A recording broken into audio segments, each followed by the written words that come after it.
அன்பு தமிழ் நெஞ்சங்களுக்கு மெர்சல் கெலாட்டாவின் அன்பு வணக்கம். வாங்க இன்றைய காணொளி இதோ.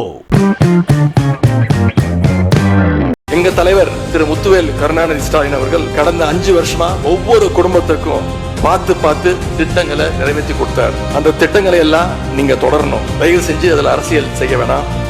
ஏன்னா இந்த மாசம் 15ஆம் தேதி கலைஞர் மகளிர் உரிமை தொகை 1,31,00,000 தாய்மார்கள் காத்துக்கிட்டு இருக்கிறாங்க. 1000 ரூபாய் வருமா அப்படின்னு காத்துக்கிட்டு இருக்கிறாங்க. அதே மாதிரி புதுமை பெண் திட்டம், தமிழ் புதுவன் திட்டங்கள்ல காலேஜ் போற ஸ்டூடெண்ட்ஸ் அவங்களுக்கு வர மாசம் வர கல்வி ஊக்கத்தொகை 7ஆம் தேதி கொடுத்துருக்கணும். இது வரைக்கும் வரல. அவங்களும் காத்துக்கிட்டு இருக்கிறாங்க.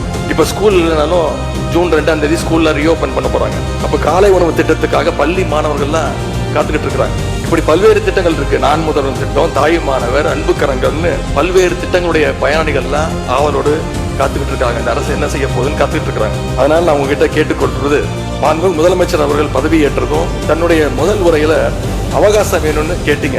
நிச்சயம் அவகாசம் எடுத்துக்கோங்க. ஆனா காத்துக்கிட்டு இருக்க அத்தனை பேரையும் ரொம்ப காலம் காக்க வச்சிருக்காரு. எம்எல்ஏக்களை எல்லாம் கடன் பெற்று ஆட்சி நடத்துகின்ற முதலமைச்சர் தான் அளித்துள்ள போலி வாக்குறுதிகளை நிறைவேற்ற முடியாதுன்னு தெரிஞ்ச உடனே முந்தைய அரசு, எங்களுடைய அரசு வளர்ச்சிக்காக பெற்ற கடன் குறித்து தவறான கருத்துக்களை தந்து மக்களை இன்னைக்கு திசை திருப்ப முயற்சி செஞ்சு கொண்டிருக்கிறார். பெரும்பான்மையும் இல்லாத, அரசியல் அடிப்படை நேர்மையும் அல்லாத இந்த அரசு நல்லாட்சி தரும், தமிழ்நாட்டு மக்களுடைய உரிமைகளுக்காக போராடணும்னு மக்களுக்கு துளியும் நம்பிக்கை இல்லை. முக்கியமான ஒரு விஷயத்தை இங்க நான் பதிய வைக்க விரும்புகிறேன். உங்களுக்கு ஓட்டு போட்ட மக்களே நடக்கிறதெல்லாம் பார்த்துட்டு பெரிய தப்ப பண்ணிட்டோமோன்னு இன்னைக்கு வருத்தப்பட ஆரம்பிச்சுட்டாங்க. மக்களுடைய அந்த உணர்வை வெளிப்படுத்தும் விதமா இந்த ஓட்டெடுப்புல கலந்துக்காம திராவிட முன்னேற்ற கழக உடன்பிறப்புகள் நாங்க உறுப்பினர்கள் நாங்க வெளிநடப்பு செய்ய போறோம்.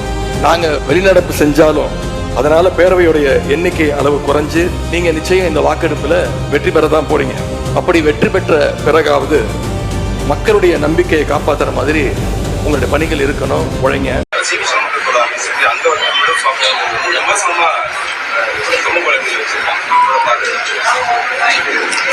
எங்க ஆபீஸுக்கு சோபா வந்தது வந்து ஏற்கனவே ஆர்டர் பண்ணியிருந்தது. நீங்க கேமரா உள்ள வந்துட்டீங்க அந்த நேரத்துல. அதனால அது ரெண்டும் கோயின்சிடன்ஸ் ஆச்சு. மாண்புமிகு முதலமைச்சராக பொறுப்பேற்றுள்ள மாண்புமிகு முதலமைச்சர் அவர்களுக்கும் எனக்கு இதயபூர்வமான நல்வாழ்த்துக்களை இந்த நேரத்தில் தெரிவித்துக் கொள்கின்றேன். அதேபோல எதிர்கட்சி தலைவராக பொறுப்பேற்றிடும் தங்களுக்கும் மாண்புமிகு அமைச்சர் பெருமக்களுக்கும் இங்கே வெற்றி பெற்று தேர்ந்தெடுக்கப்பட்டிருக்கிற அனைத்து சட்டமன்ற உறுப்பினர்களும் எனது மனமார்ந்த நன்றி தெரிவித்து விடைபெறுகின்றேன். நன்றி, வணக்கம். நீங்க திரு SP வேலுமணி அவர்கள் கை தூக்குறீங்க, பேசணுமா? பேசுங்க. மாண்புமிகு பேரவைத் தலைவர் அவர்களே, மாண்புமிகு புரட்சித் தலைவர் MGR, மாண்புமிகு புரட்சித் தலைவி அம்மா ஆகிய இருபெரும் தெய்வங்களை வணங்கி 17வது சட்டமன்ற பேரவைக்கு புதிதாக பொறுப்பேற்றுள்ள மாண்புமிகு முதலமைச்சர் அவர்களுக்கும் இருந்து சிறப்பான முறையில் பணியாற்றியவர். மாண்புமிகு